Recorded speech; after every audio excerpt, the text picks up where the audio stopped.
Conservative ആക്ടിവിസ്റ്റും Donald ട്രംപിന്റെ അടുത്ത അനുയായിയുമായ Charlie Kirk കൊല്ലപ്പെട്ടു. വെടിയേറ്റത് യൂട്ടാ വാലി യൂണിവേഴ്സിറ്റിയിൽ പ്രസംഗിക്കുന്നതിനിടെ. അക്രമിയെ കണ്ടെത്തിയെന്ന സൂചന. നഷ്ടമായത് ഏറെ പ്രിയപ്പെട്ട വ്യക്തിയെന്ന ട്രംപ്.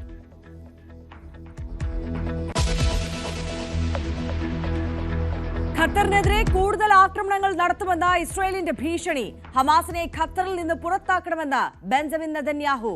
ഖത്തർ അമീറുമായി സംസാരിച്ച് പ്രധാനമന്ത്രി നരേന്ദ്രമോദി. ഖത്തറിന് പിന്നാലെ യമനിലും ഇസ്രായേൽ ആക്രമണം.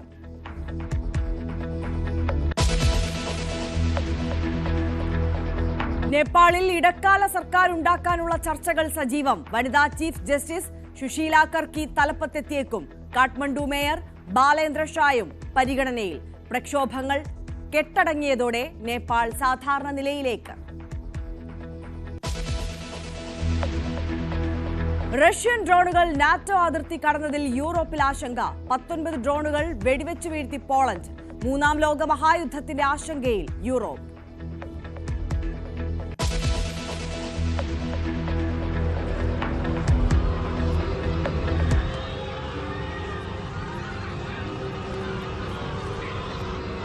Is that the second building of the World Trade Center going? Yes, that is the second tower. That is the second tower. ലോകത്തെ നടുക്കിയ വേൾഡ് ട്രേഡ് സെന്റർ ഭീകരാക്രമണം നടന്നിട്ട് ഇന്ന് 24 വർഷം. ആക്രമണത്തിൽ ജീവൻ നഷ്ടമായത് 3000-ഓളം പേർക്ക്.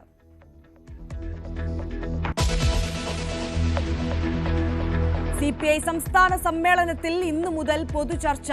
സർക്കാരിനും പാർട്ടി നേതൃത്വത്തിനും രൂക്ഷ വിമർശനത്തിന് സാധ്യത. അടിസ്ഥാന വിഭാഗങ്ങളെ പരിഗണിക്കുന്നില്ലെന്ന് രാഷ്ട്രീയ പ്രവർത്തന റിപ്പോർട്ടിൽ വിമർശനം. സമ്മേളനം നാളെ കൊടിയിറങ്ങും.